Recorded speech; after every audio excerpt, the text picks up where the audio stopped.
One of the lost elements of time management that many people are starting to pay attention to these days is energy management. In some ways, it might be the cornerstone of productivity. Think about it. When you're low energy, it's very easy to let things go. I know when I'm in that spot, I could care less about being productive. It's about survival mode at that point. So on today's One Simple Thing, my guest Erik Fisher is going to share some quick and simple tips on boosting your energy today and your productivity as a byproduct. Stay tuned, guys. It's time to build a better business by building a better you. This is One Simple Thing. Welcome to One Simple Thing. Dave Kirby here with you. It's my pleasure to welcome you back. And I do not take for granted that you listen. Today's episode is going to give you some quick and simple tips on boosting your energy. My guest is Erik Fisher. He is the host of his own podcast called Beyond the To-Do List. Highly recommend it. You could find a link to his podcast on our show notes today for episode 329 at onesimplething.online.com. Also, his book is called Hit the Mark, Improve Your Focus, Boost Your Energy, and Make the Most of Your Time. You will see a link to his book as well. Take you to Amazon where you can pick up a copy. So, Erik, again, thank you for being back with me today once again here on the One Simple Thing podcast. Thanks for having me. There's a book I love. It's called The Power of Full Engagement. And they talk about the issue not being time management, but energy management.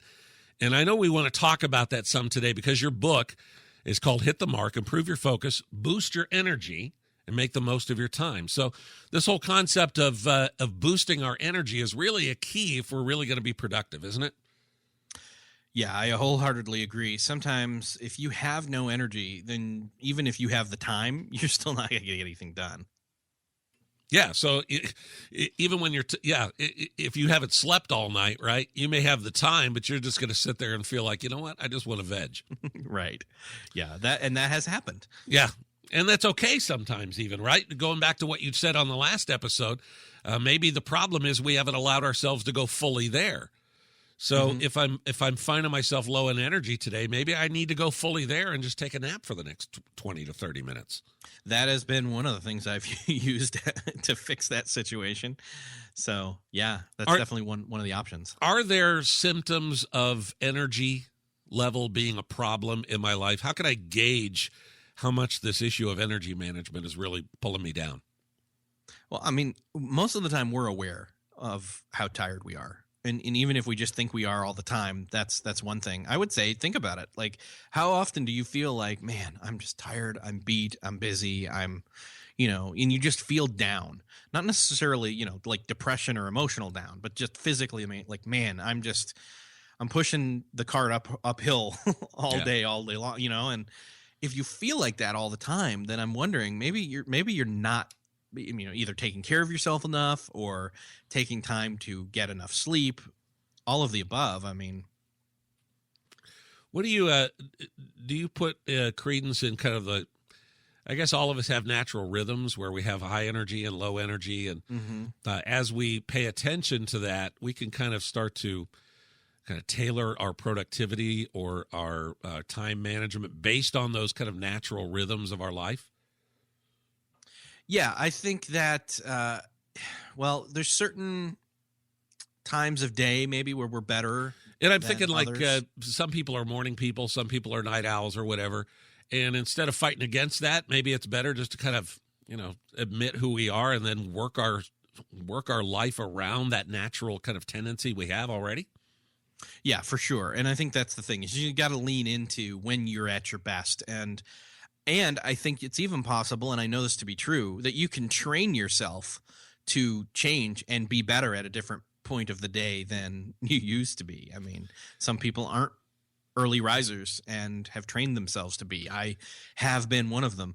I know for a fact I am no good when I get, late enough in the day. If I've been going long all day, if I've been going strong all day and I get to the end of the day, like I am just not going to stay up. Like an overnighter is not in my future. Yeah. So yeah, we have to be attuned to those kind of natural rhythms again of when our energy is at its peak. I don't know if you've had Mike Vardy on your show or not from Productivityist. Yes. And he talks about kind of modes of productivity. So he says, on Monday morning, I know in advance I'm not going to have a lot of energy. I know I'm going to be kind of emotionally kind of down and just trying to get myself back into the game. So I intentionally plan things that are low energy tasks during that time so that I'm not asking of myself something I can't give. Yeah, I do something similar to that these days now, where I have a certain amount of, I guess you would call it getting ahead for the week activities that I'm able to do rather quickly on a Friday, early Friday afternoon, with a coffee in hand and everything. And one, just the thought that, man, I'm closing out this work week really well and getting ahead so that my Monday isn't crazy. Yeah. Like, I love doing that. I've done that a couple of weeks in a row now where I've tried that out, and it's been really awesome. We could also do the same thing, like even on a, maybe on a Sunday night before we go to bed or whatever, just getting ahead a little bit on Monday morning really is going to help us, isn't it? Well, that's what I was doing. Oh, okay. I realized I don't want to really do anything Sunday night. I'd rather, still enjoy my weekend. Why don't I see if Friday, if I can afford the time and the energy there, and it works. So I like it. It's almost like that, when you're running and I've never done so, but when you're running a marathon, I can imagine for those who do it, there's that little, when you see the finish line in sight, there's that little extra jolt of energy that actually gets you there. So that's kind of what you're taking advantage of on a Friday afternoon, right? Yeah, exactly. And it's good to kind of, and if I've got, it feels really good to say, and it is almost partially gamification, because I'll say, okay, I've got this certain amount of stuff. I can knock it all out for next week if I do it right now. Otherwise, if I do it on Monday or spread it out over the course of the next week, it's then going to take me longer, and I'm going to have to keep coming back around to it over and over again to, get it set up. And so why don't I just knock it out in like a half hour, 45 minutes here now and be done? So are there some things that you found to be kind of common energy drains that we could stay away from, things that are just going to sap our energy? Well, if you're thinking physically, lack of sleep is probably the biggest one. And I think we just don't go to sleep early enough. The other key piece there is, I would say, and I've said this to my wife a number of times lately, is staring at the screens so late in the day. Is the blue light from screens is telling your brain the sun is still out. It's not time to go to bed yet, even if it's 10 or 11 o'clock at night and it's pitch dark outside. Yeah, that's kind of been proven, right? Our bodies don't produce the appropriate amount of melatonin to help us go to sleep. Right. So, of course, you don't want to go to sleep. You don't feel like it is time for sleep because you're staring at the sun in front of your face. Yeah. So that's one. I would say another key piece to it is honestly just health-wise, what are you putting in your body, and are you hydrating enough? That's why I'm standing here. I am literally standing here. I'm at a standing desk, one, which has hugely improved my alertness for the day, and then two, I've got water sitting right here that I'll keep taking sips on all day. So hydration as well. Those are things that we don't really, when you think about focus, you think about it being this mental exercise, but those are physiological things. Even the position of your body is having an impact on your energy level throughout the day. Yeah, I have found, there was a reason. I tested it a couple days off, couple days on, and I found that sitting in a chair, it would just take me on average, almost an hour to get something done, where it would take me about half the time if I was standing doing it. That's a great tip. If you had to recommend one thing we could do today to boost our energy, because if our focus, right, is going to depend on the energy.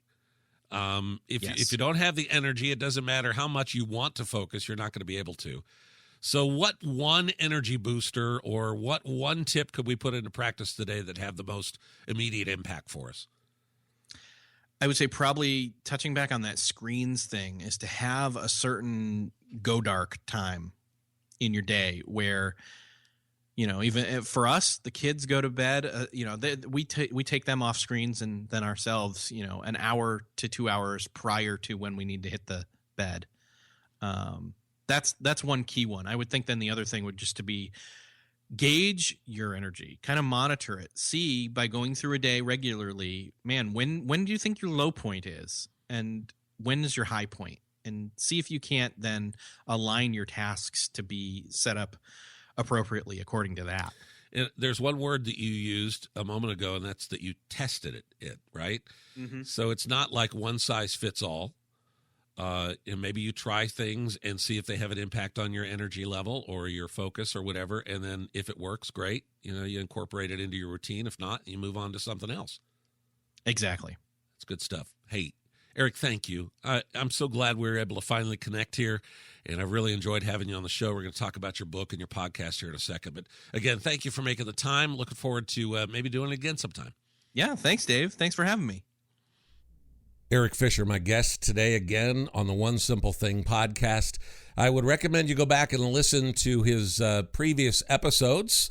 Today is 329. He started on 326, so just a few episodes back.